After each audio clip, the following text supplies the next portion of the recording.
All right, we'll go ahead and get things started. So welcome everyone to our monthly wealth building call on behalf of the Emerson Group, real estate professionals. My name is Nick Emerson. I'm the CEO and operator of the Emerson Group.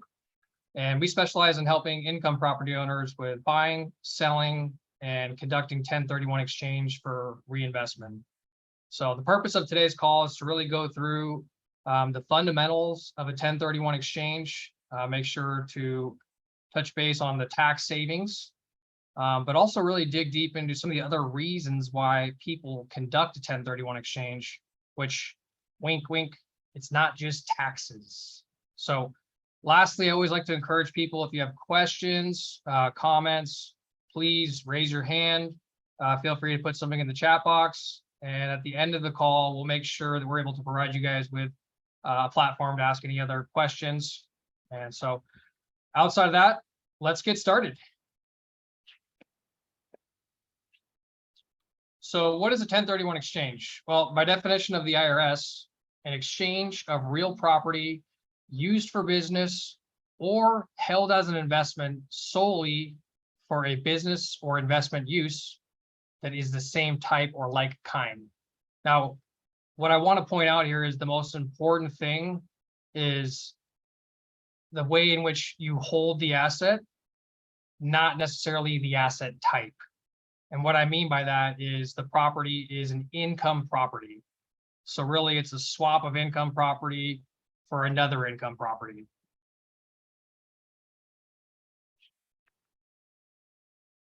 So the basic overview of 1031, and I will make sure to expand on these as needed through the presentation, as we will have a couple other categories that go through these in more detail.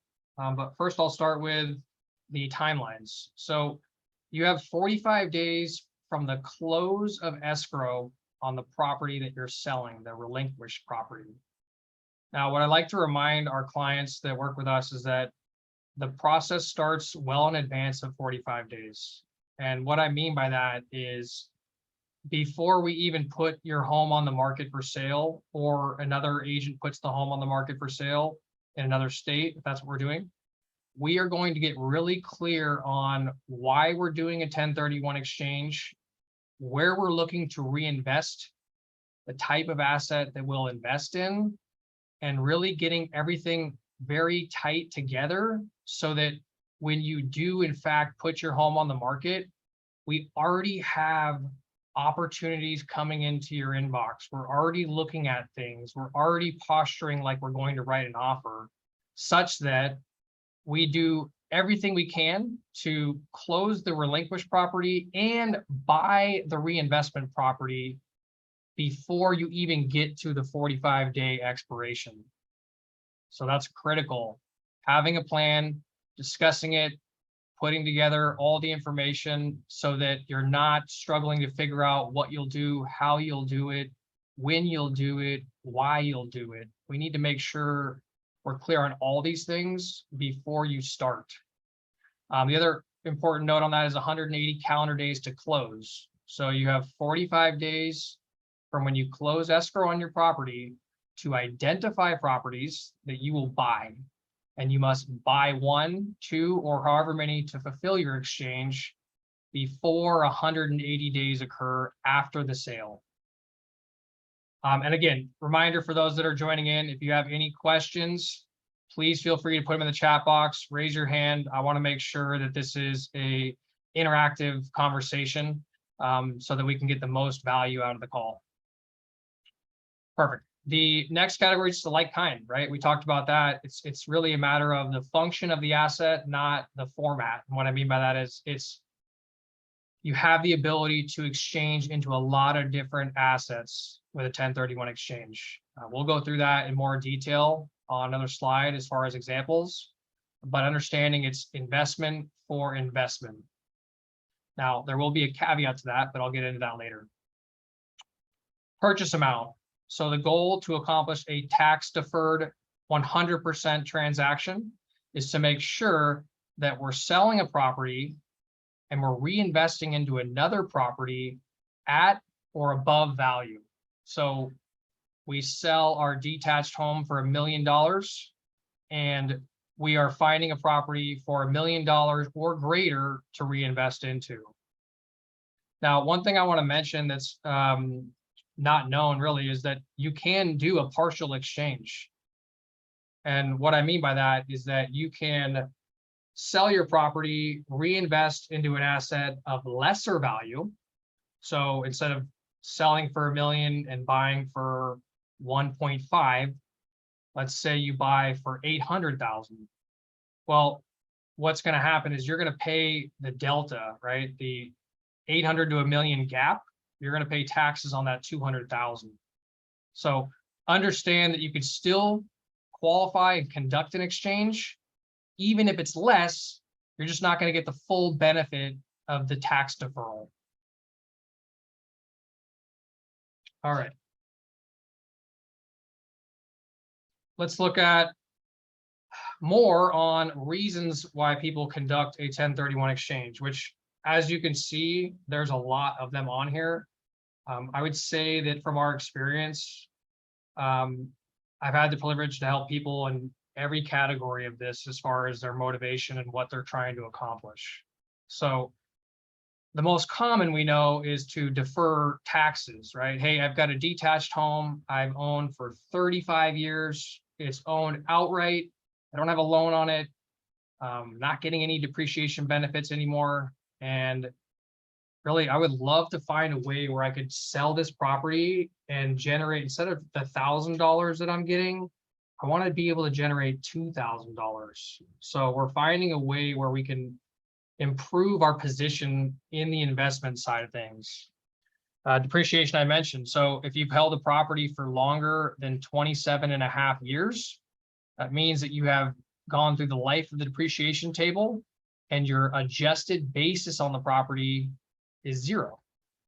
So if you were to sell that property, the entire sale proceed amount, the full gross amount, would be taxable. Appreciation. So some people are looking for, hey, I've got, 5 assets in, the Midwest, and the market's really not grown much, nothing close to what we've seen happen in maybe California over the past 5 years. And really, I don't need cash flow. Really, I'd love to continue building generational wealth for my family. And I'm more interested in finding assets that have a higher level of ceiling or opportunity for growth. So conversion. Now, I'm going to go over this in more detail, but this is an example where someone is buying a property with the intention of turning it into their forever home.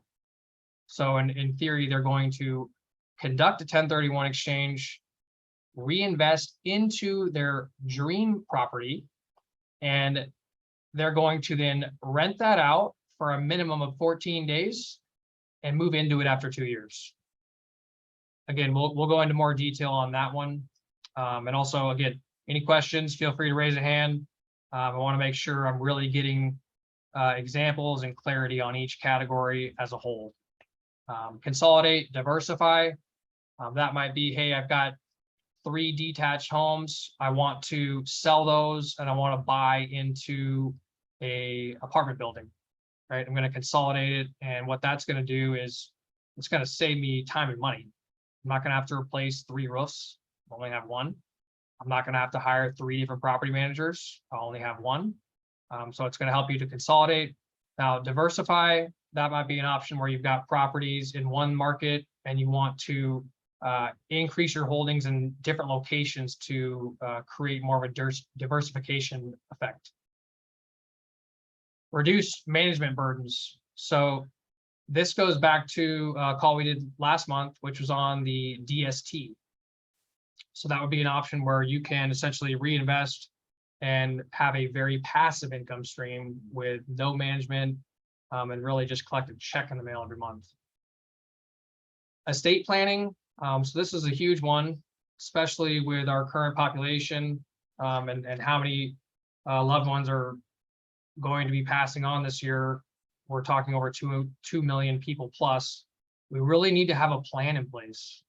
A lot of people think they have a plan, but a lot of times we haven't thought through that and really gotten clear on what that looks like. And so what I mean by that is maybe I have kids who live in a couple different states. I wanted to get each kid a property. And so my question to that is, well, who gets the first pick? And how do you make sure each property is worth relatively the same amount? Or how do you avoid there being a conflict or disagreement amongst the family for what will happen? These things are really critical, and there's a lot of ways that you can make sure that doesn't happen so that you remain on a speaking basis with your family. And then last is use and profession. So an example here given is a doctor sells a rental property and then buys a commercial building or retail or a building for he can then move into and occupy for his business. So a lot of options there, and I'm happy to go deeper on any one with any particular scenario you might have after the call. Okay, what taxes am I able to defer? Well, you're able to defer all taxes, provided you're meeting the exchange requirements. So the federal capital gains tax is going to be 0, 15%, or 20. It's going to be a marginal. You couple that with the state income tax in California, which could be anywhere from 8 to 15%. As well as we won't include the healthcare tax, right, which is the 3.8% above 200 single or 250 couple, but the depreciation recapture. This is one a lot of people don't think about. So you've held the property for 20 years, you've been depreciating it every year. And so if you go to sell that property, well, the government gave you a benefit for write-offs for taxes. They're going to want a portion of that benefit back if you sell the property. So 25% of the depreciation taken on the asset will need to be paid back.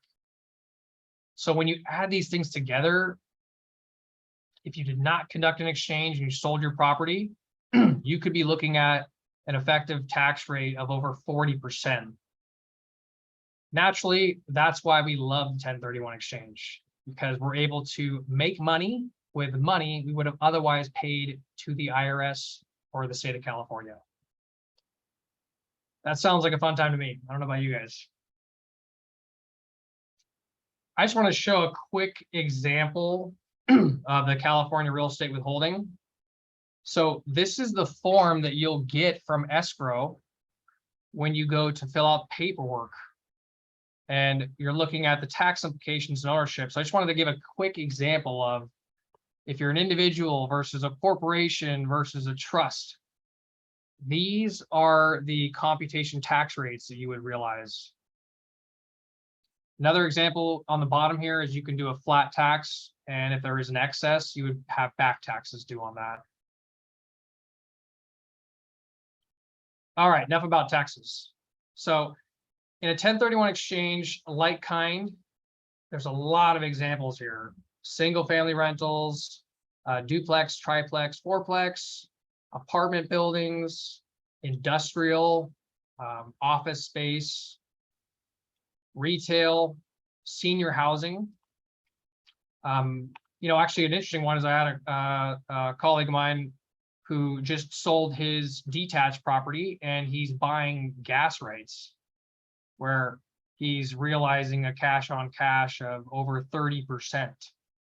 So there's a lot of options in here, and that gives you a lot of freedom to consider potential replacement properties or assets to help you either diversify, generate a higher cash flow, or maybe it's a particular benefit within each space of yours more so than a detached home or a duplex. Any questions on the like-kind requirement or any of the available options for you on this? Steve always likes to go over the example of a mooring, because I didn't know what that was until I participated in a call and found out it's those little buoys that you see out in the water that have got measure readings on them. Some of them do actual solar farms on the water as well. So all kinds of interesting stuff that you can consider. Obviously, we tend to stay in more of the general framework of multifamily, commercial, plexes, and single family homes. But we have partners and allied resources that can help in other more niche categories if desired.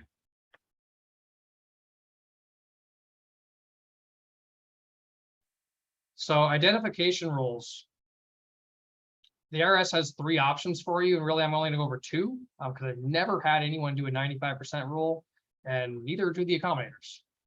So the 3 property rule is the most common. That's identify up to 3 properties without regard to value.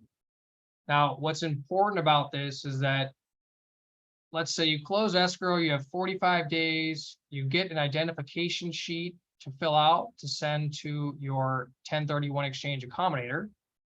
Now, let's say you put 3 on there on day 1. Well, if one of them goes pending or sells, you can take that off and put a new one on the property. So understand, you're not just set by putting 3 properties down and then you can't do anything else. You can continue to replace them as you get to 45 days. Make sure, obviously, that they're set in stone by day 45. Again, our goal is always to be under contract or pushing towards a close on the reinvestment as we're approaching that timeline.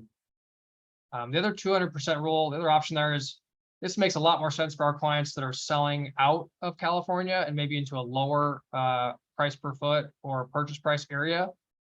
So for example, we have a lot of clients that sell here and buy multiple assets in Texas. So in that case, we would use a 200% rule. So they sell their property for $1 million, and that means they get to identify up to $2 million worth of gross property. So in that case, in Texas, that could equate to 5 or 6 properties. And so that makes a lot more sense than the 3 property rule. So note on the bottom, there's only 2 instances where the ID period or exchange period can be extended: military deployment or federal disaster relief. We actually did, in fact, get to institute that when COVID first hit. There was an additional 3 or 4 months that clients had to extend for that. But let's hope that for that case, we don't have another COVID outbreak or disaster on the cusp here. Okay, so I touched on conversion, right, which was one of the strategies to conduct a 1031 exchange out of. And what that meant is buying a dream home. So clients get tired of dealing with toilets, tenants, trash. They want to sell, but they don't want to pay a boatload of taxes. Well, there's actually an option for you where you can buy a property that will become your dream home or forever home. And this has actually been written into the IRS code, essentially saying, we acknowledge people are doing this, and it's something you can do, provided you do it under the structure or umbrella that we put together for you. So an example of that would be a client of mine last year who sold a couple parcels of land, dirt, in Colorado. And he was able to then reinvest and buy a property here in Fallbrook. Really nice property on a hill, really cool views, pool, everything. And so took the dirt, 1031 into a really nice property on Fallbrook. And their plan is that they're going to be moving into that and enjoying that to visit their kids and grandkids after the 2-year mark. So what's important about that is you need to rent the property out for 14 days out of the year for the first 2 years at fair market value. So you can't just rent it to your son for $100. It's got to meet the test of fair market value rent, and it's got to be for at least 14 days for each year for the first 2 years. And then, of course, you're not using it more than 14 days each year during that time period. Any questions on the forever home or some of the other options that have been used before to help you guys get a better understanding? All right. How do I convert a vacation home to be able to use the 1031 exchange? What steps will be required? Okay, perfect. So that's from Rich. Rich, thanks for the question. So to convert a vacation home, that property needs to be converted into an income property. So the property would need to be turned into a rental property. And the rule of thumb that they generally consult by is for 2 years. However, there is not rules on the minimum length of time you need to rent out. So I would refer you to your CPA or tax professional for that, for more guidelines on that. However, you can definitely convert a vacation home. Feedback on how long you'd like to do that for to qualify it is what I would suggest with the CPA or tax advisor. Again, what we know is, generally speaking, the ideal framework is that you're going to rent it out for 2 years, and then you're going to do a 1031 exchange out of the property. So good question, Rich. Thanks for asking.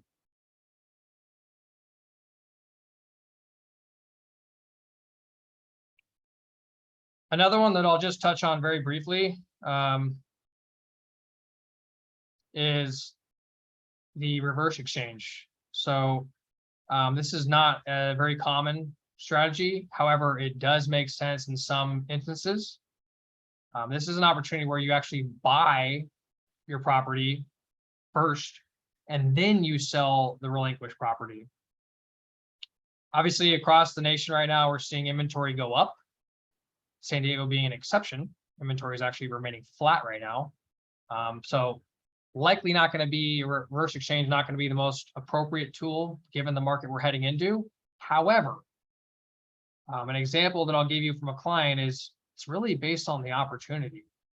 And what I mean by that is, if someone has a phenomenal opportunity they're selling, maybe something that a family member, a friend would consider selling to you, and it's an amazing deal, this would be a good example where, hey, the deal's too good to pass up, and I would like to do a reverse exchange. That way I get this property, secure it, make sure I don't lose the opportunity, and I can still reinvest. Now, a couple caveats to that. One, well, most people, generally speaking, are using the equity to buy the next property. So you would need to have money to be able to buy the property. Secondly, the property that you own will actually need to be put into title under the qualified intermediary, so that when you buy your property, you are not owning 2 properties at one time, therefore nullifying the exchange. So in this case, the title would be put into the QI. They would then own the rental. You would buy your property, and then you would sell the other one. So again, I've had the privilege of doing this a couple times for some clients, but it's not a very common strategy. In our instance, the client bought a vacation rental in Sedona, Arizona, and then sold his rental here. And fair to say he's making at least 5 or 10-fold what he was making on his rental property here in San Diego.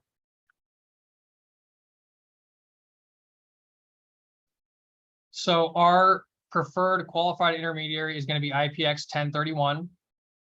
Jordan Phillips, Steve Decker, they work on a team together. These are go-to folks for 1031 exchange QIs. They're one of the largest 1031 exchange companies here on the West Coast and do a large book of business.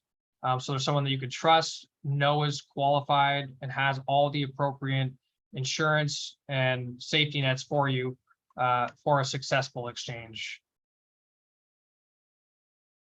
Outside of that,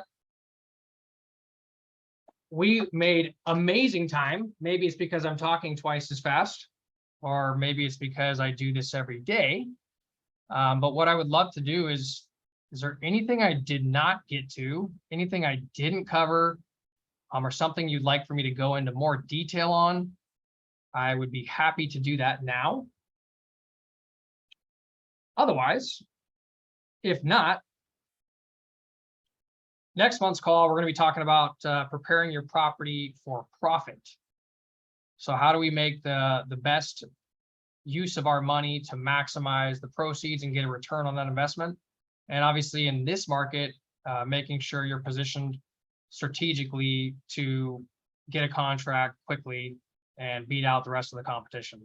So that'll be next month. As a reminder, it's the last Thursday of every month at Thursday. So last Thursday of every month at 1 o'clock Pacific Standard Time. Again, if you guys have any questions or need anything, I'm scheduling one-on-one calls next week to go over specific scenarios, examples, or just give you more options and information to further consider a reinvestment between now and the end of the year, if that's a goal. But outside that, thank you guys for your time and commitment and joining the call. We are excited for the opportunity to continue these wealth building conversations, and have an amazing rest of your week. Cheers.